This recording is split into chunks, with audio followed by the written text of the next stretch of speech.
وخلق منها زوجها وبث منهما رجالا كثيرا ونساء واتقوا الله الذي تساءلون به والأرحام إن الله كان عليكم رقيبا يا أيها الذين آمنوا اتقوا الله وقولوا قولا سديدا يصلح لكم أعمالكم ويغفر لكم ذنوبكم ومن يطع الله ورسوله فقد فاز فوزا عظيما أما بعد فقد قال الله تعالى في كلامه المجيد أعوذ بالله من الشيطان الرجيم الرجال قوامون على النساء بما فضل الله بعضهم على بعض وبما أنفقوا من أموالهم فالصالحات قانتات حافظات للغيب بما حفظ الله إلى آخر الآية. عن أبي هريرة رضي الله تعالى عنه عن النبي صلى الله عليه وسلم قال تنكح المرأة لمالها ولحسبها ولجمالها ولدينها فاظفر بذات الدين تربت يداك رواه البخاري ومسلم।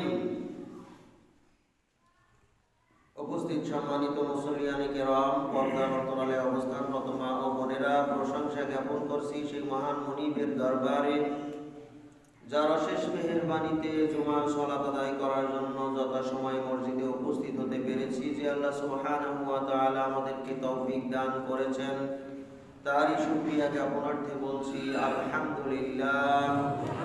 দরুদ ও সালাম বর্ষিত হোক বিশ্ব নবী সাইয়্যিদুল মুরসালিন খাতামুন নবীয়িন রাহমাতুল লিল আলামিন, যিনি সারা বিশ্বের সকল মানুষের আদর্শ, যার আদর্শই একমাত্র গ্রহণীয় আদর্শ, সেই নবী মুহাম্মদুর রাসূলুল্লাহ সাল্লাল্লাহু আলাইহি ওয়াসাল্লামের উপরে বর্ষিত হোক অসংখ্য গণিত দরুদ ও সালাম। আল্লাহুম্মা সাল্লি আলাইহি আল্লাহুম্মা বারিক আলাইহি। সম্মানিত উপস্থিতি, বর্তমান সময়ে বিভিন্ন জায়গায় বিবাহ শাদীর প্রবণতা অন্য সময়ের চেয়ে এখন একটু বেশি। এজন্য আজকে মন স্থির করেছি এই বিষয়ে কিছু জরুরি আলোচনা রাখার। বিশেষ করে বিবাহ কেন্দ্রিক করণীয় কাজ এবং বিবাহ থেকে বর্জনীয় বিষয়, অনেক লম্বা চওড়া বিষয়, যতটুকু সম্ভব আজকের বিবাহের উদ্দেশ্য সম্পর্কে কিছু আলোচনা রাখার জন্য চেষ্টা করব ইনশাআল্লাহ। ওমা তৌফিকি ইল্লা বিল্লাহ, আলাইহি তাওয়াক্কালতু ওয়া ইলাইহি উনীব। রাব্বি ইশরাহ লি সাদরি ওয়া ইয়াসসির লি আমরি ওয়াহলুল উকদাতাম মিন লিসানি ইয়াফকাহু কওলি। এরপরে ইনশাআল্লাহ ধারাবাহিকভাবে আমরা আগামী জুমাগুলোতে ধারাবাহিক আলোচনায় বিবাহের উপরে কয়েক জুমা যাবত রাখার জন্য চেষ্টা করব। তো মুসল্লিয়ানে কেরাম অত্র এলাকার সকল দিনদার মুসলিম ভাই ও বোনদেরকে এই গুরুত্বপূর্ণ খুতবা শোনার জন্য, যথাসময়ে উপস্থিত হওয়ার জন্য, এখনো পর্যন্ত যারা মসজিদে উপস্থিত হতে পারেননি তাদেরকে অযথা দেরি না করে মসজিদে দ্রুত আসার জন্য আহ্বান জানাচ্ছি। এটা মসজিদে আসার আহ্বান নয়, বিশেষ করে জুমার খুতবার জন্য আপনাদের আসার গুরুত্ব বোঝানোর উদ্দেশ্যে বলছি। আপনারা এখন থেকে প্রত্যেক জুমাতে জুমার গুরুত্ব উপলব্ধি করে জুমা থেকে কিছু শিক্ষা নেওয়ার নিয়তে গুরুত্বপূর্ণ খুতবা শ্রবণের নিয়তে আগে মসজিদে আসবেন। আল্লাহ তাআলা আমাদেরকে তৌফিক দান করুন, আমাদের অন্তরের নিফাকিকে দূর করে দিন। আল্লাহ তাআলা আমাদের ঈমানকে বৃদ্ধি করে দিন, আমলকে বৃদ্ধি করে দিন, আমাদের অন্তরের যাবতীয় পাপ থেকে আল্লাহ তাআলা আমাদেরকে হেফাজত করুন, পাপকে পরিত্যাগ করার মন মানসিকতা তৈরি করে দিন। শয়তানের ওয়াসওয়াসা, যাবতীয় প্রকার শয়তানি প্ররোচনা থেকে আল্লাহ তাআলা আমাদেরকে হেফাজত করে একমাত্র আল্লাহর উদ্দেশ্যে আল্লাহর দ্বীন বিধান পালনের তৌফিক মন মানসিকতা আমাদেরকে দান করুন। আল্লাহ সুবহানাহু ওয়া তাআলা সূরা নিসার শুরুতে বলছেন যে আয়াতটি অধিকাংশ জুমাতে আপনাদেরকে পাঠ করে শোনানো হয়। আল্লাহ তাআলা বলছেন, বিসমিল্লাহির রহমানির রহিম, ইয়া আইয়ুহান নাসু ইন্না খালাকনাকুম মিন যাকারিন ওয়া উনসা। ইয়া আইয়ুহান নাস, হে মানব মণ্ডলী, ইন্না খালাকনাকুম, নিশ্চয়ই আমি আল্লাহ তোমাদেরকে সৃষ্টি করেছি, নিশ্চয়ই তোমাদেরকে সৃষ্টি করা হয়েছে মিন যাকারি ওয়া উনসা, একজন পুরুষ এবং একজন নারীর মাধ্যমে। আল্লাহ তাআলা সর্বপ্রথম একজন মাত্র পুরুষ তৈরি করার মাধ্যমে মানব জাতির সূচনা করেছিলেন, সৃষ্টি শুরু করেছিলেন। মানুষ সৃষ্টি শুরু করেছিলেন আদম আলাইহিস সালাতু ওয়াস সালামকে তৈরি করার মাধ্যমে। মিন যাকারি ওয়া উনসা, এই আদমের মাধ্যমে আবার হাওয়াকে সৃষ্টি করলেন, একজন স্ত্রী সৃষ্টি করলেন। ওয়াজআলনাকুম শুরুবান ওয়া ক্বাবাইলা ওয়াজআলনা মিন যাকারি ওয়া উনসা ওয়াজআলনাকুম, এবং আমি তাদেরকে তৈরি করেছি, ইয়া আইয়ুহান নাস ইন্না খালাকনাকুম মিন যাকারি ওয়া উনসা, নিশ্চয়ই আমি একজন পুরুষ এবং একজন নারী থেকে তোমাদেরকে সৃষ্টি করেছি, এরপর এর মাধ্যমে তোমাদের বংশ বিস্তার করেছি। আর এক আয়াতে আল্লাহ তাআলা বলছেন, সূরা হুজরাতের 13 নম্বর আয়াত, ইয়া আইয়ুহান নাস ইন্না খালাকনাকুম মিন যাকারি ওয়া উনসা ওয়া জাআলনাকুম শুউবান ওয়া ক্বাবাইলা লিতাআরাফু, হে মানব মণ্ডলী, নিশ্চয়ই আমি তোমাদেরকে একজন পুরুষ এবং একজন নারী থেকে সৃষ্টি করেছি, অতঃপর বিভিন্ন গোত্র, বিভিন্ন কওমে বিভক্ত করেছি, লিতাআরাফু, পরস্পর পারস্পরিক পরিচিতির জন্য। এভাবে আল্লাহ তাআলা বিভিন্ন আয়াতের মাধ্যমে আমাদের এই দুনিয়াতে আগমনের প্রথম সূচনা কিভাবে হয়েছিল সেগুলি তুলে ধরেছেন। আদম আলাইহিস সালাতু ওয়াস সালামকে সৃষ্টি করে তার মানসিক অস্থিরতা এবং তার সাথে আরো একজন সঙ্গী বা সঙ্গিনী দরকার, এটার গুরুত্ব উপলব্ধি করে গুরুত্বের দিকে দেখে আল্লাহ তাআলা একজন নারী সৃষ্টি করলেন। নারী সৃষ্টি করার পরেই তাকে আদমের সাথে একত্রিত করে দেননি, বরং তাদের মাধ্যমে, তাদের উভয়ের মধ্যে আল্লাহ তাআলা বিবাহের বন্ধনের মাধ্যমে একত্রিত করলেন। আদম আলাইহিস সালাম যখন দেখলেন একজন স্ত্রী, একজন মহিলা তার পাশেই অবস্থান করছে, তাকে পাওয়ার জন্য তিনি খুব আগ্রহ প্রকাশ করলেন, কিন্তু আল্লাহ তাআলা তাকে কাছে যেতে দেননি যতক্ষণ পর্যন্ত তার সাথে বিবাহ বন্ধনে আবদ্ধ না করলেন। তাহলে পুরুষের নারীর প্রতি আকর্ষণ, নারীদের পুরুষের প্রতি আকর্ষণ করেই আল্লাহ তাআলা তৈরি করেছেন এই পৃথিবীতে, কিন্তু তারা একত্রিত হবে বিবাহের মাধ্যমে। বিবাহ পূর্ব যত সম্পর্ক সবই অবৈধ। শুধুমাত্র বিবাহের জন্য, বিবাহের পূর্ব মুহূর্তে ছেলে মেয়েকে, মেয়ে ছেলেকে দেখতে পারে বিবাহের উদ্দেশ্যে, শুধুমাত্র দেখার অনুমোদন রয়েছে বিবাহের উদ্দেশ্যে। এছাড়া বিবাহের পূর্বে যা কিছু করা হয় সবই অবৈধ, সবই হারাম। আল্লাহ তাআলা বলছেন ওয়ালা মুত্তাখিদি আখদান, একজন ইমানদার পুরুষ কখনো গোপনে সম্পর্ক তৈরি করতে পারে না, গোপনে আরেকজন নারীর সাথে সম্পর্ক স্থাপন করতে পারে না। ওয়ালা মুত্তাখিদাতি আখদান, আবার একজন পুরুষ, একজন ইমানদার ব্যক্তি যখন বিবাহ করবে কোন নারীকে, ওই নারীকে দেখবে সে দিনদার কিনা, এবং এই নারীকে কোন অবস্থাতেই ওই নারীকে বিবাহ করবে না যেই নারীর আরেকজন পুরুষের সাথে গোপন সম্পর্ক রয়েছে, আরেকজন পুরুষের সাথে অবৈধ সম্পর্ক রয়েছে, হারাম রিলেশন রয়েছে, তার সাথে যোগাযোগ রয়েছে, তার সাথে মোবাইলে কথাবার্তা হয় অথবা সরাসরি কথাবার্তা হয় অথবা তার সাথে একত্রিত হয়ে সাক্ষাৎ হয়, বিভিন্ন ধরনের যোগাযোগের ব্যবস্থা রয়েছে। এইগুলি সবই হচ্ছে গোপন সম্পর্ক স্থাপনের মাধ্যম, যেটা আল্লাহ তাআলা হারাম করেছেন এবং বলেছেন একজন ইমানদার নারী একজন ইমানদার পুরুষ কখনো ওই নারীকে বিবাহ করবে না যেই নারী আরেকজন পুরুষের সাথে গোপন ভাবে সম্পর্ক রক্ষা করে চলে। সম্মানিত উপস্থিতি,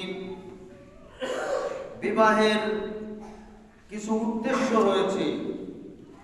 বিবাহের উদ্দেশ্যে মানে এই উদ্দেশ্যগুলো বাস্তবায়নের জন্যই বিবাহ করতে হবে,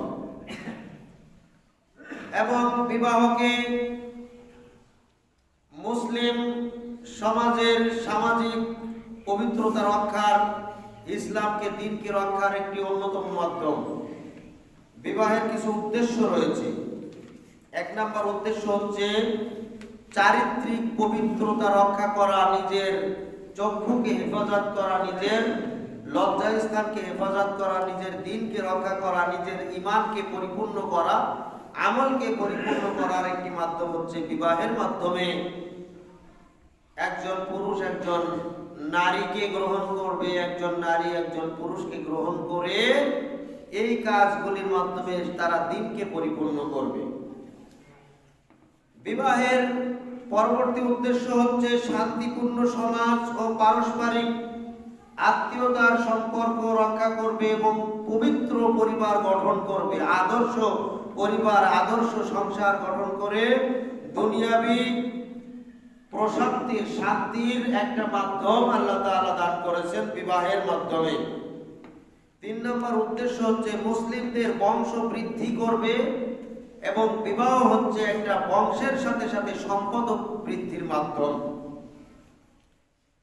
4 নম্বর হচ্ছে বিবাহের মাধ্যমে পরস্পরের মধ্যে প্রকৃত ভালোবাসা স্থাপনের একটা মাধ্যম তৈরি হবে। বিবাহের মাধ্যমে স্বামী স্ত্রীর মধ্যে পারস্পরিক প্রশান্তির মাধ্যম, পারস্পরিক ভালোবাসা স্থাপনের মাধ্যম হচ্ছে স্বামী স্ত্রীর মধ্যে স্থাপন হবে। বিবাহের মাধ্যমে যাবতীয় প্রকার হারাম ও কুসংস্কার দূর করতে হবে, যাবতীয় প্রকার হারাম কাজকে দূরীভূত করতে হবে বিবাহের মাধ্যমে, শান্তিপূর্ণ সমাজ গঠনের লক্ষ্যে। এর পরবর্তী উদ্দেশ্য থাকবে বিবাহের মাধ্যমে নিজের স্বাস্থ্যকেও রক্ষা করা। এগুলি সবই হচ্ছে বিবাহের উদ্দেশ্য, বিবাহের লক্ষ্য উদ্দেশ্য। এই লক্ষ্য উদ্দেশ্যকে সামনে রেখে মুসলিমগণ পারস্পরিক সম্পর্ক তৈরি করবে বিবাহের মাধ্যমে। এ প্রসঙ্গে আব্দুল্লাহ ইবনে মাসউদ রাদিয়াল্লাহু তাআলা আনহু বলেন, ক্বালা কুননা মা'আন নবী সাল্লাল্লাহু আলাইহি ওয়াসাল্লাম শাবাবান, একদা আমরা কিছু যুবক রাসূল সাল্লাল্লাহু আলাইহি ওয়াসাল্লামের সাথে ছিলাম।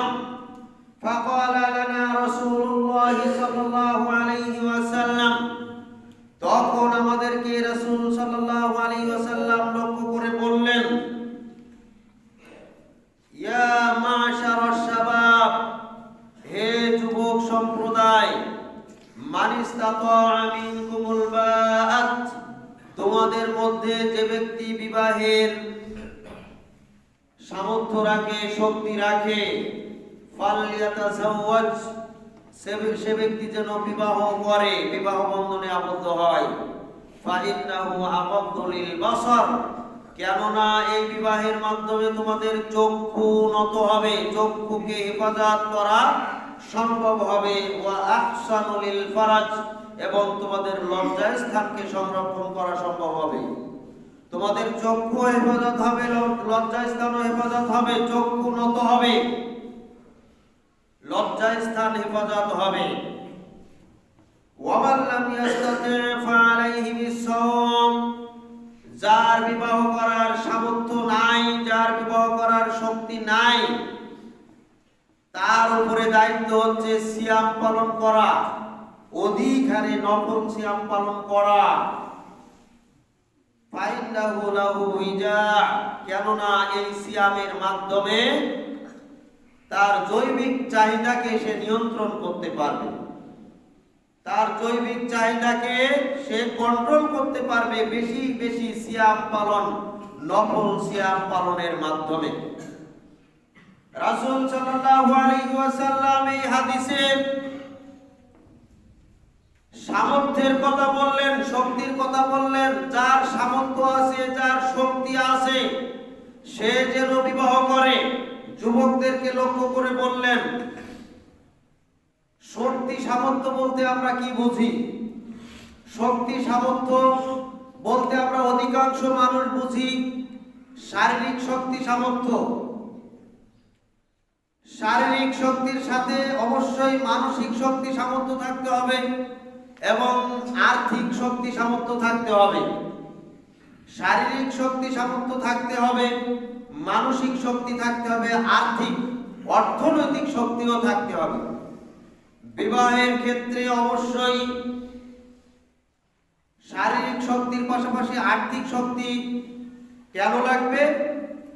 আর্থিক শক্তি এই জন্য লাগবে, আর্থিক শক্তি, আর্থিক অর্থনৈতিক শক্তি এই জন্য লাগবে স্ত্রীকে পরিপূর্ণ দ্বীনি পরিবেশে রাখার জন্য। নিজের বাড়িকে এমন ব্যবস্থা করতে হবে যেই ব্যবস্থাপনায় স্ত্রীকে পরিপূর্ণ দ্বীনি পরিবেশে রাখা যায়। বাড়ির ভিতরে টয়লেট থাকতে হবে, বাড়ির ভিতরে গোসলখানা থাকতে হবে, বাড়ির ভিতরে এমন জায়গায় মেহমানখানা থাকতে হবে, মেহমানদের বাসস্থান থাকতে হবে যেখানে গয়রে মাহরাম কোনো মেহমান যদি বাড়িতে আসে। গয়রে মাহরাম কারা? গয়রে মাহরাম আমরা অনেককেই চিহ্নিত করি না। যেমন নিজের ভাইকে আমরা গয়রে মাহরামের অন্তর্ভুক্ত হিসাবে জানলেও সেটা মানি না, কিছুই মনে করি না। নিজের খালাতো ভাই, ফুফাতো ভাই, মামাতো ভাই, দুলা ভাই, এগুলি আমরা একেবারে নিজের বাড়ির লোক মনে করি, আপনজন মনে করি। এদের থেকে আমার স্ত্রীকে পর্দা করতে হবে এই বিষয়ে অধিকাংশ মানুষ কোনো ব্যাপারই মনে করি না, পরোয়াই করি না। এদের থেকে হেফাজত করার জন্য আপনার ঘরকে এমন ভাবে সাজাতে হবে যাতে করে এরা আপনার বাড়িতে, আপনার ঘরে আসলে পরিপূর্ণ পর্দা রক্ষা করা যায়, অন্দরমহলে কাজ করতে সমস্যা না হয়, রান্না বান্নার কাজ করতে গেলেও সমস্যা না হয়, গোসল করতে গেলে, বাথরুমের প্রয়োজন হলে, প্রাকৃতিক প্রয়োজন সারতে গেলে, প্রয়োজন মেটাতে গেলে, এই মেহমানদের আশাতে যেন এই মহিলার, আপনার স্ত্রীর কোনো সমস্যা না হয়, এই জন্য এমন ভাবে পরিকল্পিতভাবে আপনার বাড়িটাকে তৈরি করতে হবে যেন একটা দ্বীনি পরিবেশ তৈরি হয়। এজন্য আপনার অর্থের প্রয়োজন। এই অর্থ বিরাট অঙ্কের অর্থ না হলেও চলবে। আপনার ঘরটাকে যদি আপনি বিল্ডিং তৈরি করতে না পারেন, টিনের ঘর তৈরি করতে পারবেন। টিনের ঘর তৈরি করতেও কিছু অর্থের প্রয়োজন হয়। আপনার বাড়ির চতুর্দিক দিয়ে বেড়া দেওয়ার জন্য ঘেরাও করা সম্ভব না হয়, আপনি টিন দিয়ে বেড়া দিতে পারবেন।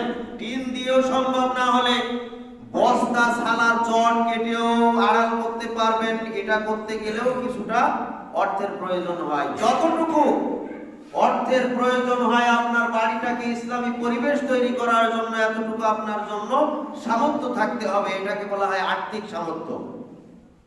আর্থিক সামর্থ্য আরো থাকতে হবে কি জন্য?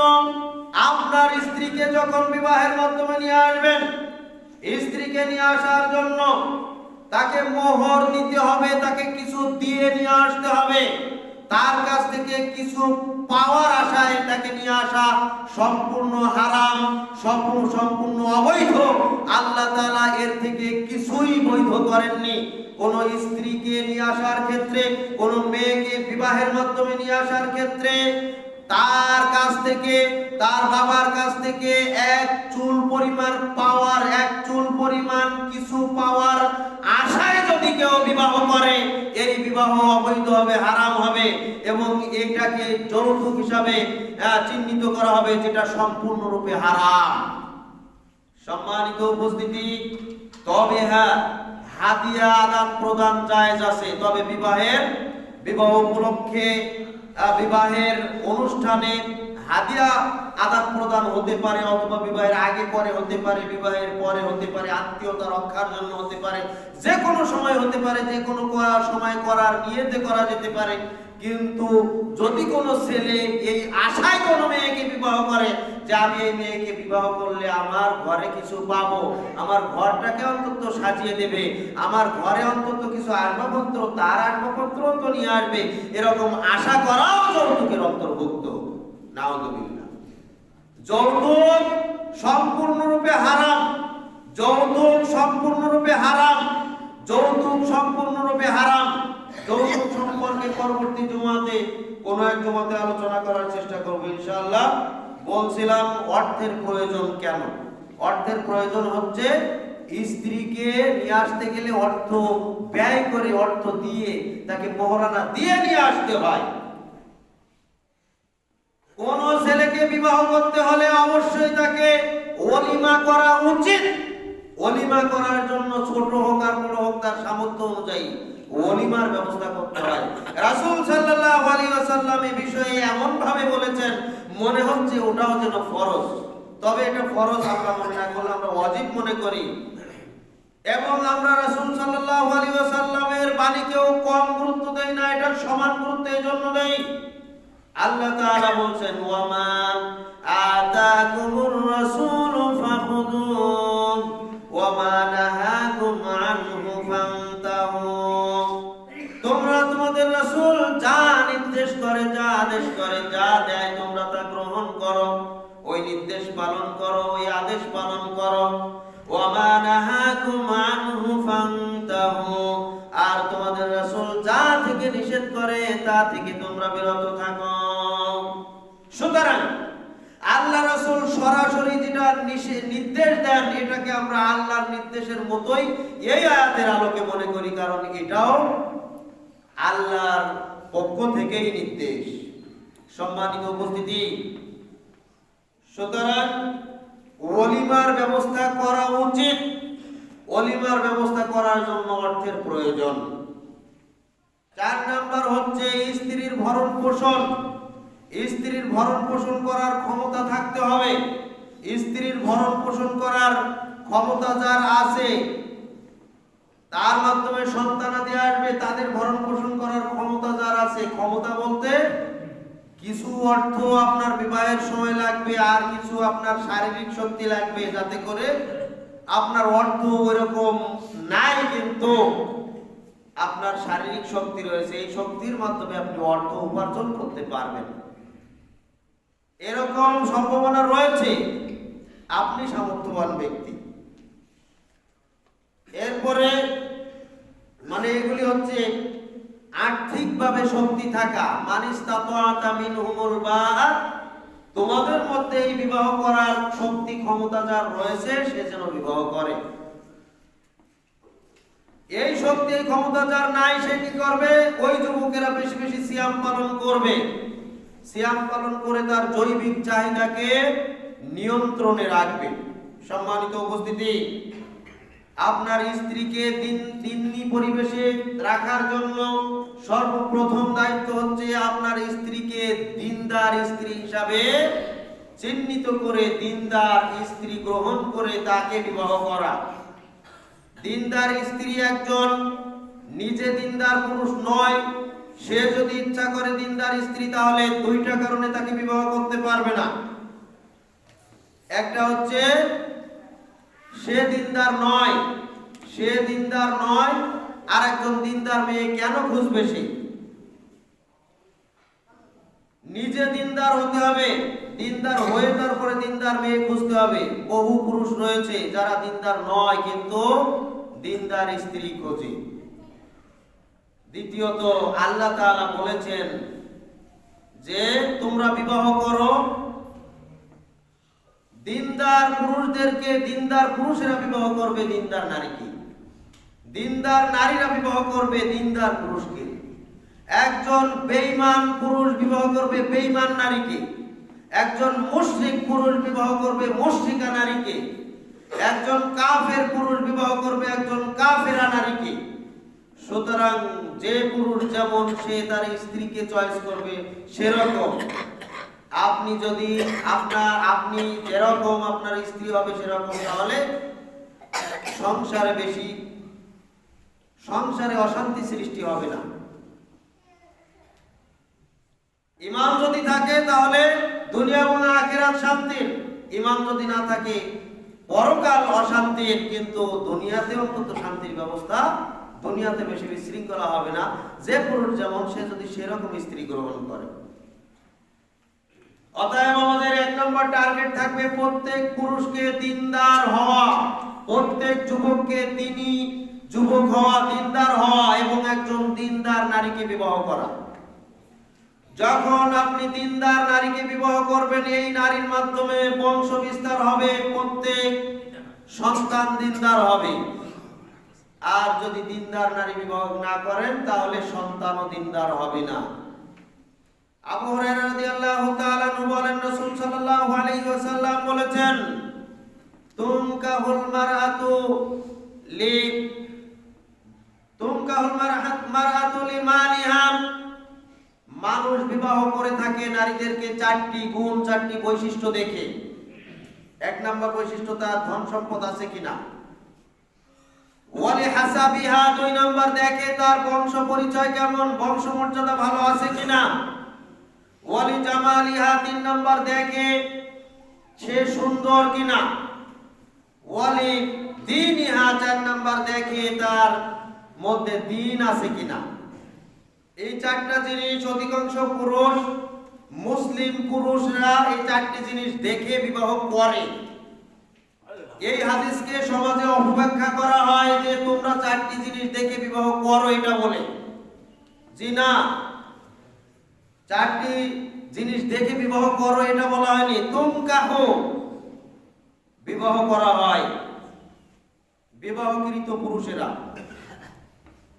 4টি জিনিস দেখে বিবাহ করে। এটা হচ্ছে পুরুষদের একটা, বিশেষ করে মুসলিম পুরুষদের একটা বৈশিষ্ট্য গুণ হচ্ছে তারা 4টি জিনিস দেখে। তবে এই 4টি জিনিসের মধ্যে বর্তমান পরিস্থিতিতে যেটা সবচেয়ে বেশি দেখে সেটা হচ্ছে 1 নম্বরে তার সৌন্দর্য, 2 নম্বরে তার সম্পদ। এই 2টা থাকলে আর কোনো কথাই নাই। তার ভিতরে 3-এর কোনো প্রয়োজনই অনুভব করে না, তার বংশ দেখার প্রয়োজন মনে করে না। 2টা 1 নাম্বার তার সৌন্দর্য থাকলে, 2 নাম্বার হচ্ছে তার মাল থাকলে। তবে অধিকাংশ পুরুষেরা তার দিন দেখে। কিছু পুরুষ রয়েছে যারা দুনিয়ার প্রতি লোভী, যারা দুনিয়ার প্রতি লোভী, তারা তার সম্পদ দেখে। কিন্তু অধিকাংশ পুরুষ কি দিন আর কি বেদিন, কি দিনদার আর কি বেঈমান, আর কি মুশরিক আর কি মুমিন, সবাই আজকের অধিকাংশ ক্ষেত্রে অধিকাংশ পুরুষেরা নারীর সৌন্দর্য দেখে, তার উপরের চামড়া দেখে, মাত্র উপরের চামড়া, ভিতরে কি আছে ওটা দেখার প্রয়োজনই মনে করে না। বিশ্বনবী মুহাম্মদুর রাসূলুল্লাহ সাল্লাল্লাহু আলাইহি ওয়াসাল্লাম এই হাদিসের শেষ অংশে বলেন তারিবাত ইয়াদাক, তোমার হাত ধ্বংস হোক, অর্থাৎ তুমি ধ্বংস হও। তারিবাত ইয়াদাক, তুমি ধ্বংস হও। ফাযফার বিযাতিদ দ্বীন, যদি তুমি দ্বীনকে প্রাধান্য না দাও। ওই পুরুষ ধ্বংস হয়ে যায় যেই পুরুষ দ্বীনকে প্রাধান্য না দেয়। এই 4টা জিনিসের মধ্যে অবশ্যই দ্বীনকে প্রাধান্য বেশি দিতে হবে। যে নারী দ্বীনদার তাকেই বিবাহ করতে হবে, বিনা কারণে। যেই নারী দ্বীনদার অথচ তার সম্পদ নাই, যেই নারী দ্বীনদার অথচ তার সৌন্দর্য নাই, যেই নারী দ্বীনদার অথচ তার বংশীয় মর্যাদার ভালো নাই, দিনদারি বেশি রয়েছে, আর একজন নারীর মধ্যে এই তিনটার যে কোনো একটা গুণ বা দুইটা গুণ বা তিনটা গুণ তার মধ্যে আছে, কিন্তু তার মধ্যে দিনদারি নাই, এই ব্যক্তির ধ্বংস কামনা করেছেন আল্লাহ রাসূল। ওই ব্যক্তি ধ্বংস হোক, ও কেন দিনদারিকে বেশি প্রাধান্য দিল না? দিনদারিকেই প্রাধান্য দিতে হবে। সম্মানিত উপস্থিতি, নারীরাও পুরুষকে দেখবে, পুরুষেরাও নারীকে দেখবে। না দেখার কয়েকটি বিষয় আছে, পুরুষেরা দেখবে, চারটি বিষয় দেখতে পারে, তবে দিনদারিকে বেশি প্রাধান্য দিতে হবে, দিনদারি দেখতে হবে। আর নারীরা কি দেখবে? নারীরাও পুরুষকে দেখবে, পুরুষের মধ্যে কয়েকটা জিনিস দেখবে। এইটা আমরা দলিল নিতে পারি মুসা আলাইহিস সালামের একটি ঘটনা থেকে। মুসা আলাইহিস সালাম যখন শুআয়ব আলাইহিস সালামের এলাকায় গমন করেছিলেন, তখন তিনি সেই এলাকায় অপরিচিত ছিলেন। এই অপরিচিত এলাকায় দেখলেন যে নারীরা একটা জায়গা থেকে পানি উঠিয়ে নিয়ে যাচ্ছে খুব কষ্ট করে। তাদেরকে সহযোগিতার জন্য বিভিন্ন লোকজন আছে, কিন্তু দুইজন মেয়ে যারা ছিল শুআয়ব আলাইহিস সালামের দুই কন্যা, তারা এসেছিল, তাদের সাথে কোনো সহযোগী ছিল না। নারী হওয়া সত্ত্বেও তারা পানি নিতে এসেছিল এবং কষ্ট করে উঠাচ্ছিল। এটা দেখে মুসা আলাইহিস সালাম সেখানে যেয়ে তাদেরকে সহযোগিতা করে পানি উঠিয়ে দিয়েছিলেন। তারা বাড়িতে যেয়ে মুসা আলাইহিস সালামের ঘটনা বললেন যে এরকম একজন যুবক, সে আমাদেরকে এইভাবে পানি উঠিয়ে দিয়েছে। এই ঘটনা শুনে শুআয়ব আলাইহিস সালাম তাদেরকে ডেকেছিলেন, মুসা আলাইহিস সালামকে ডেকেছিলেন। ডাকার পরে শুআয়ব আলাইহিস সালামের বাড়িতে একজন কর্মচারীর প্রয়োজন ছিল, এবং শুআয়ব আলাইহিস সালাম বুঝতে পারলেন, মুসা আলাইহিস সালাম সম্পর্কে জানতে পারলেন তিনি একজন আল্লাহর নবী, তিনি একজন নবী বা নবী হবেন। এইজন্য তিনি মনে মনে চিন্তা করলেন যে মুসা আলাইহিস সালামকে আমার এক কন্যার সাথে বিবাহ দেওয়া যায়। তাকে বাড়িতে নিয়ে আসা হলো এবং তাকে কর্মচারী নিয়োগ করার জন্যই প্রস্তাব পেশ করা হলো। ওই দুই মেয়ের এক মেয়ে বলেছিলেন, قالت إحداهما يا أبت استأجره إن خير من استأجرت إن خير। দুই কন্যার এক কন্যা বলল, ইয়া আবাত ইস্তাজিরহু, হে আমার পিতা, তাকে আপনি মজুর নিযুক্ত করুন, তাকে আপনি কাজের লোক নিযুক্ত করুন, নিশ্চয়ই সে উত্তম,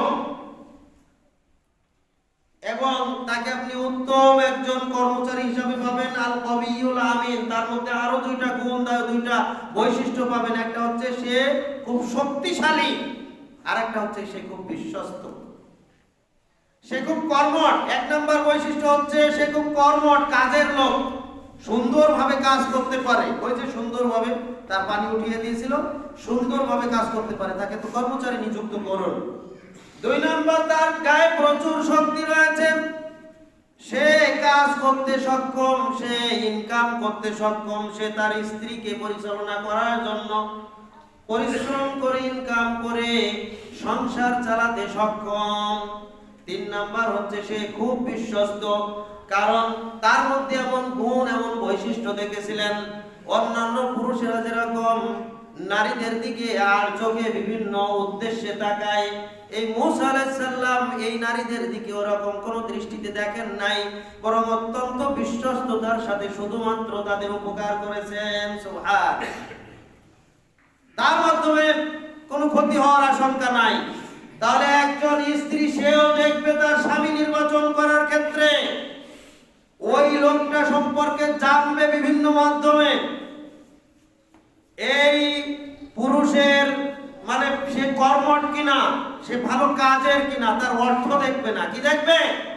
সে দৈনন্দিন ইনকাম করে তাকে খাওয়াতে পারবে কিনা, তাকে চালাতে পারবে কিনা, তার মাধ্যমে যে সন্তানাদি আসবে এদেরকেও চালাতে পারবে কিনা, এই সক্ষম কিনা। দুই নাম্বার হচ্ছে তার গায়ে শক্তি আছে কিনা, সে শক্তিশালী পুরুষ কিনা। দুর্বল লোক অল্প কয়েকদিন কাজ করলে অথবা কয়েক ঘন্টা কাজ করলে অথবা সামান্য কাজ করলে হয়তো হাঁপিয়ে উঠবে, দুর্বল হয়ে যাবে। ইনকাম বেশি করতে পারবে না, এজন্য স্ত্রীকে সন্তানকে চালাতে পারবে না। আল্লাহর নবী বলছেন, মান ইসতাতা মিনহুমুল বাআত, তোমাদের মধ্যে যেই পুরুষ শক্তি রাখে, সামর্থ্য রাখে, যার সামর্থ্য রয়েছে সে যেন বিবাহ করে।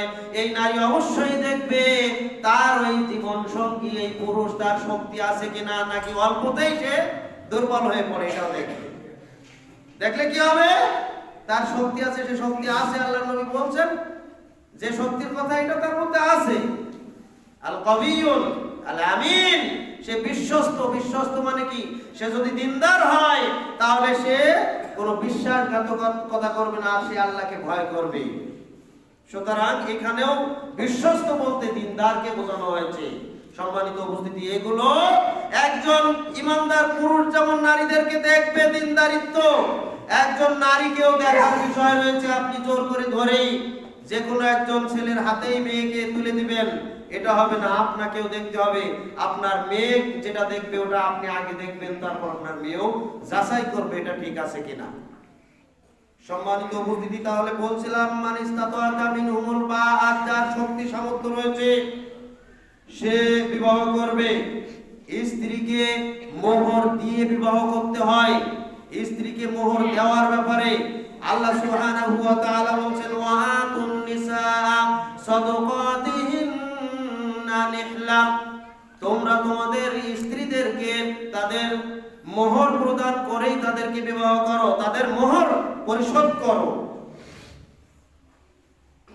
তাদেরকে মোহর পরিশোধ করে দিতে হবে। মোহর এরকম না, মোহরের ক্ষেত্রে মোহর ধার্য করলেন ছেলের যা সামর্থ্য তার চাইতে আরো কয়েক গুণ বাড়িয়ে। ছেলের ক্ষমতা আছে এই মুহূর্তে 10,000 টাকা দেওয়ার, কিন্তু তার মোহর ধার্য করা হলো 10 লক্ষ টাকা অথবা 5 লক্ষ টাকা। ছেলেও এটা মেনে নিল কি উদ্দেশ্যে? যে আরে ধার্য করেছে তাতে কি হয়েছে, আমি তো কখনো দেব না, তাহলে লিখতে সমস্যা কি? উভয়ের মধ্যেই সমস্যা। স্ত্রীকে স্ত্রীর কাছ থেকে মাপ চেয়ে নিলেই হবে, মৃত্যুর আগে একদিন না একদিন মাপ চেয়ে নিলেই হবে। এভাবে বিভিন্ন উদ্দেশ্যে মোহর বেশি ধার্য করা হয়। আর মেয়ের পক্ষ থেকে মেয়ের অভিভাবকরা মোহর বেশি ধার্য করে কি জন্য? মোহর বেশি ধার্য করে এই জন্য যাতে করে তাদের মধ্যে ছাড়াছাড়ি হয়ে গেলে ছেলেকে আটকিয়ে তার থেকে এটাকে আদায় করা যায়। দেখেন, বিবাহ বন্ধন একটা পবিত্র মাধ্যম। আল্লাহ তাআলা একটা বিধান করেছেন, এই বিধানের মাধ্যমে একজন দম্পতির, একজন যুবকের, একজন যুবতীর প্রকৃত জীবন শুরু হবে বিবাহের মাধ্যমে। দুনিয়াবি প্রকৃত জীবন, দুনিয়াবি মূল জীবন শুরু হবে বিবাহের মাধ্যমে। কিন্তু নিয়তেই প্রথমে গড়বড় করছেন, নিয়তেই সে ভাঙন সৃষ্টি করে, ফাটল সৃষ্টি করে মোহর নির্ধারণ করেছেন। তার মানে কি? নিয়ত কি যদি ভেঙে যায়? কেন ভাঙার নিয়তটা এখানে আসলো? কেন ভাঙার নিয়তটা আপনার আসবে এখানে? তাহলে প্রথমেই আপনার প্রথম সূচনাতেই ভুল হয়েছে। 1 নাম্বার ভুল হয়েছে, হয়তো আপনার ছেলে দিনদার না, আর না হলে ওই মেয়েটা দিনদার না, যে কোনো একটা সমস্যা আছে। যদি দিনদার ছেলে মেয়ে হয় তাহলে বিবাহ ভাঙার সম্ভাবনা খুবই কম, আশাই করা যায় না। উভয়ের মধ্যে সমস্যা থাকতে পারে, দিনদার না হলে সংসার ভাঙতে পারে, এটার সম্ভাবনা অনেক বেশি আছে। তাহলে প্রথমে নির্বাচন করা আপনার মধ্যে ঠিক হয়নি। দ্বিতীয়ত, আপনি কেন এই নিয়ত করলেন যে বিবাহ যদি ভেঙে যায়? এই নিয়ত কেন করলেন? এই নিয়তের মাধ্যমে আপনি আল্লাহ তাআলা এই বিবাহ থেকে বরকত উঠিয়ে নেবেন। এই বিবাহের মধ্যে রহমত থাকবে না। রহমত না থাকলে, বরকত না থাকলে বিবাহ ভাঙার সম্ভাবনা আছে। যেই বিবাহের মধ্যে আল্লাহর পক্ষ থেকে রহমত আছে ওই বিবাহ ভাঙবে না ইনশাআল্লাহ। এর উপরে বোঝা চাপিয়ে মোহরানা বেশি ধার্য করতে পারে না। নিয়তকে খালেজ করেন আগে, নিয়তকে খালেজ করেন। নিয়তকে খালেজ করা জরুরি। আপনি আপনার মেয়েকে আপনার ছেলেকে বিবাহ দেওয়ার ক্ষেত্রে নিয়তকে পরিপূর্ণভাবে শক্ত নিয়ত করেন যে আমার এই মেয়েকে বিবাহ দিচ্ছি, আমার এই ছেলেকে বিবাহ দিচ্ছি সজ্ঞানে স্বেচ্ছায় জেনে বুঝে জেনে শুনে, যে কখনো ইনশাআল্লাহ এই বিবাহ ভাঙবে না এবং এই বিবাহের মাধ্যমে তাদের দম্পতি কল্যাণকামী হবে, সুখী হবে এবং আমার মেয়ে তার ঘরে সুন্দর সংসার করবে, আমার ছেলে এই মেয়েকে নিয়ে সুন্দরভাবে সংসার করবে। এই নিয়তকে খালেস করেন, আল্লাহর উপরে রহমত কামনা করেন এবং আল্লাহর সাহায্য কামনা করেন, বরকত কামনা করেন, তাহলে এই বিবাহ ইনশাআল্লাহ ভাঙবে না। এই নিয়ত যারা করতে পেরেছেন তারা কখনো মেয়ের পিতার উপরে কোনো অবস্থাতেই কষ্ট দিবেন না। মেয়ের পিতাকে কষ্ট দেওয়ার প্রথম 1 নাম্বার কাজ হচ্ছে মোহর ধার্য করার ক্ষেত্রে ছেলের উপরে মোটা অঙ্কের মোহর নির্ধারণ করা। এই নির্ধারণ করার মাধ্যমেই আল্লাহর গজব এখানে আসার সম্ভাবনা আছে। সম্মানিত উপস্থিতি, মেয়ের পিতার উপরে বোঝা চাপানোর দ্বিতীয় মাধ্যম হচ্ছে তাকে বিভিন্ন ভাবে খরচ করানো এবং তার কাছ থেকে কিছু পাওয়ার আশা করা। এমনকি পাওয়ার আশা না করলেও বিভিন্ন কৌশলে তাকে খরচ করানো, যেমন তার বাড়িতে অধিক সংখ্যক বরযাত্রী নিয়ে যাওয়া, তার বাড়িতে তাকে বিভিন্ন কৌশলে খরচ করানো। এগুলি হচ্ছে কি বিবাহের আগে বা পরে। বিবাহের আগেও 50 জন 100 জন মেহমান নিয়ে তাকে আপ্যায়ন করানোর করতে বাধ্য করা, আর বিবাহের দিন শত শত 500 1000 লোক নিয়ে তার বাড়িতে খাওয়ানো, এভাবে খরচ করানো। এগুলি হচ্ছে সবই মেয়ের বাবার উপরে চাপ সৃষ্টি করা।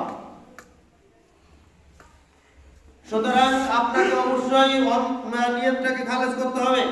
আব্দুর রহমান ইবনে আউফ রাদিয়াল্লাহু তাআলা আনহুকে রাসূল সাল্লাল্লাহু আলাইহি ওয়াসাল্লাম তার হাতে একটু হলুদের চিহ্ন দেখে, তার শরীরে একটু হলুদের চিহ্ন দেখে তাকে বললেন, হে আব্দুর রহমান, ব্যাপার কি?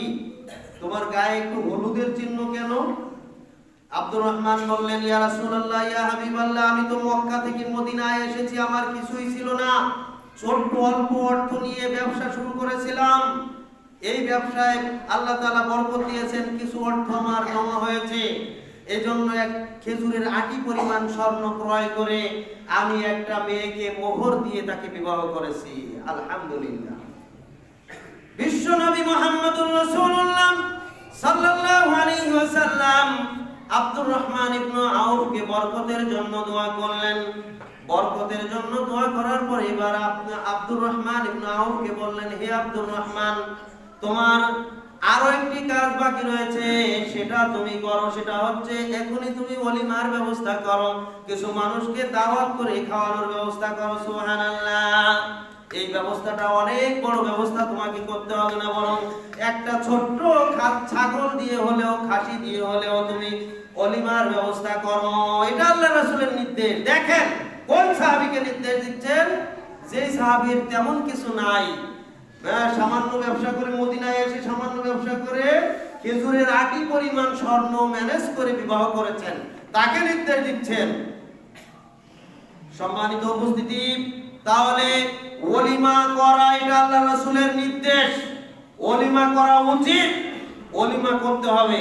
আমাদের সমাজের ওলিমা হয় কিনা জানি না, খুব কমই হয়, তবে আমার মনে হচ্ছে যে অধিকাংশ ছেলেদের বিবাহের ক্ষেত্রে ওলিমা হয় না, ওলিমাই নাই। যত বড় অনুষ্ঠান সব মেয়ে বিয়ে দেওয়ার ক্ষেত্রে, অথচ উচিত ছিল ছেলে বিয়ে দেওয়ার ক্ষেত্রে ছেলের সামর্থ্য অনুযায়ী ওলিমার ব্যবস্থা করবে, ছেলের সামর্থ্য অনুযায়ী মানুষকে খাওয়াবে। এই খাওয়ানোর ক্ষেত্রে সে গরিবকে প্রাধান্য আগে দিবে, তার পাড়া প্রতিবেশী যারা অভাবগ্রস্ত তাদেরকে প্রাধান্য আগে দিবে, তাদেরকে আগে দাওয়াত করবে, তারপরে তার দূরের আত্মীয় স্বজনকে দাওয়াত করবে, তারপরে তার গ্রামবাসী অন্যান্য ধনীদেরকে দাওয়াত করবে। এটা হচ্ছে পরের স্তরে। প্রথম স্তরে কারা থাকবে? প্রথম স্তরে থাকবে গরিব মানুষ, অসহায়, যারা তেমন খেতে পায় না, তাদেরকে দাওয়াত করে খাওয়াতে হবে। সম্মানিত উপস্থিতি, আজকের এই ওলিমার মাধ্যমে বেশিরভাগ ক্ষেত্রে বড় বড় আয়োজন করা হয়, এই আয়োজনে ধনীদেরকে দাওয়াত দেওয়া হয়। ধনীদেরকে কি জন্য দাওয়াত দেওয়া হয়? তাদের কাছ থেকে কিছু পাওয়ার জন্য। কিন্তু দাওয়াত দিতে হবে কি জন্য? এক মুসলিম আর এক মুসলিমের হক হচ্ছে, কোন মুসলিম ব্যক্তি যদি আপনাকে দাওয়াত দেয় তাহলে তার দাওয়াত গ্রহণ করতে হবে। কিন্তু এখন যাদেরকে দাওয়াত দেওয়া হয়, এই দাওয়াতের মাধ্যমে ধনী লোকেদের কোনো টেনশন থাকে না, চিন্তা থাকে না, তাদের অর্থের কোনো অভাব নাই।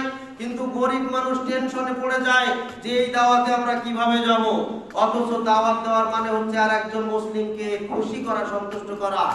বিশ্বনবী মুহাম্মদুর রাসূলুল্লাহ সাল্লাল্লাহু আলাইহি ওয়াসাল্লামকে এক ব্যক্তি জিজ্ঞেস করলেন, আন্না রাজুলান সাআলান নবী সাল্লাল্লাহু আলাইহি ওয়াসাল্লাম আইয়ুল ইসলামি খায়র, হে আল্লাহর রাসূল, ইসলামের সর্বোত্তম কাজ কোনটি? ক্বালা তুতিমুত তুআম ওয়া তাকরাউস সালাম। রাসূল সাল্লাল্লাহু আলাইহি ওয়াসাল্লাম তাকে দুইটি আমলের কথা বললেন। এক নাম্বার তুতিমুত তুআম, তুমি আরেকজন ব্যক্তিকে খানা খাওয়াবে, অপরকে খানা খাওয়াবে, এটা হচ্ছে উত্তম কাজ। ওয়া তাকরাউস সালাম, এবং সালাম প্রদান করবে, পরস্পরের মধ্যে বেশি বেশি সালামের আদান প্রদান করবে। এই দুইটা কাজ হচ্ছে ইসলামের মধ্যে সর্বোত্তম কাজ। সুবহানাল্লাহ। আর একজন ভাইকে, আর একজন মুসলিম ভাইকে খাওয়াতে হবে, এটা হচ্ছে ইসলামের উত্তম কাজ। কিন্তু এই খাওয়ানোর ক্ষেত্রে দেখা যায় বিবাহের দাওয়াত পেলেই তার গালে হাত বসে পড়ে যে কিভাবে আমি এই দাওয়াত রক্ষা করব। অথচ তার উচিত ছিল দাওয়াত যখনই পেয়েছে তাকে খুশি হওয়া, সন্তুষ্ট হওয়া এবং খুশি মনে তার এই দাওয়াতে সাড়া দেওয়া। কিন্তু খুশি হতে পারে না, বরং অসন্তুষ্ট হয়। কি জন্য? ওই যে বিয়েতে কিছু দিতে হবে এই জন্য। সম্মানিত উপস্থিতি, বিবাহতে কিছু দেওয়া, হাদিয়া দেওয়া, উপহার দেওয়া যদি ছেলের প্রয়োজন না হয়, ছেলের সামর্থ্য অনুযায়ী ওলিমার ব্যবস্থা করবে, তার সামর্থ্য অনুযায়ী খাওয়াবে, এটা হচ্ছে আল্লাহ রাসূলের নির্দেশ। কিন্তু ছেলে যদি এই উদ্দেশ্যে কোনো অনুষ্ঠান করে যে মানুষের কাছ থেকে কিছু পাবে, তাহলে এটা তার জন্য বৈধ হবে না। কারণ এরকম কোনো নির্দেশনা কোরআন হাদিসে নাই যে বিবাহের অনুষ্ঠান করে সেখানে কিছু হাদিয়া নেবে। এরকম কোনো পদ্ধতি নাই যেটা সমাজে ব্যাপক আকারে প্রচলন হয়েছে। আমার মনে হচ্ছে এটা হিন্দুদের থেকে এসেছে।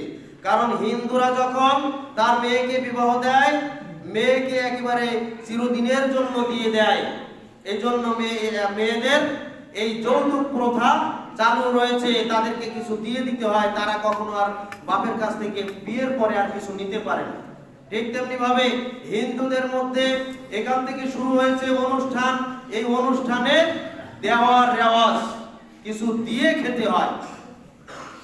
ইসলামের সৌন্দর্য হচ্ছে কোন মুসলমান দাওয়াত দিলে খেতে হবে, আর হিন্দুদের রেওয়াজ হচ্ছে, বিধর্মীদের রেওয়াজ হচ্ছে দাওয়াত দিলে কিছু দিয়ে খেতে হয়। মুসলমানদের মধ্যে হিন্দুয়ানি রেওয়াজ আসলো কিভাবে? মুসলমানদের মধ্যে হিন্দুয়ানি রেওয়াজ কেন? আপনি কিভাবে নিজেকে মুসলিম দাবি করেন?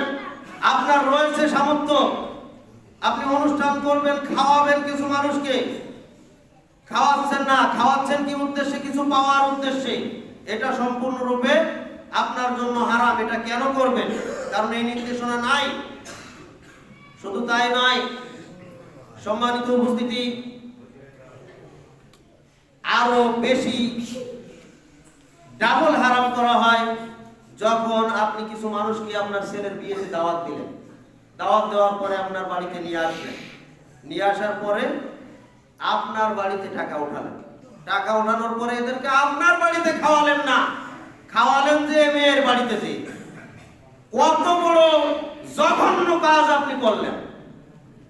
টাকা নিয়েছেন আপনি, খাওয়ালেন যে মেয়ের বাড়িতে, ডাবল অপরাধ করলেন। দাওয়াত আপনি দিয়েছেন, খাওয়াবেন আপনি, কিন্তু দাওয়াত আপনি দিয়েছেন, হাদিয়া আপনি নিয়ে, টাকা আপনি নিয়েছেন, আবার খাওয়ালেন যে মেয়ের বাড়িতে। এই কাজগুলো জঘন্য কাজ, অথচ আমরা স্বাভাবিক করে নিয়েছি। সম্মানিত উপস্থিতি, বিশ্বনবী মুহাম্মদুর রাসূলুল্লাহ সাল্লাল্লাহু আলাইহি ওয়াসাল্লাম বলেছেন, কোন মুসলমান কোন মুসলিমকে দাওয়াত দিবে তখন তার উচিত হচ্ছে দাওয়াত গ্রহণ করা। প্রথম নাম্বার হচ্ছে, যদি দাওয়াতের ক্ষেত্রে গরিবদেরকে দাওয়াত দেওয়া হয় তাহলে এটা নিকৃষ্ট দাওয়াত। আবু হুরায়রা রাদিয়াল্লাহু তাআলা বলেন, শাররুত তুআমি তুআমুল ওয়ালিমাতি, শাররুত তুআমি তুআমুল ওয়ালিমাতি, ওই খাদ্য নিকৃষ্ট খাবার, ওই খাবার নিকৃষ্ট খাবার যেই খাবারের আয়োজন করা হয় ওলিমাতে, ওই ওলিমাতে ইউদআ লাহাল আগনিয়াও, যেই ওলিমাতে শুধু ধনীদেরকে দাওয়াত দেওয়া হয়, ওয়ায়ুতরাকুল ফুকারা, এবং গরিবদেরকে বঞ্চিত করা হয়, গরিবদেরকে ছেড়ে দেওয়া হয়, গরিবদেরকে দাওয়াত দেওয়া হয় না।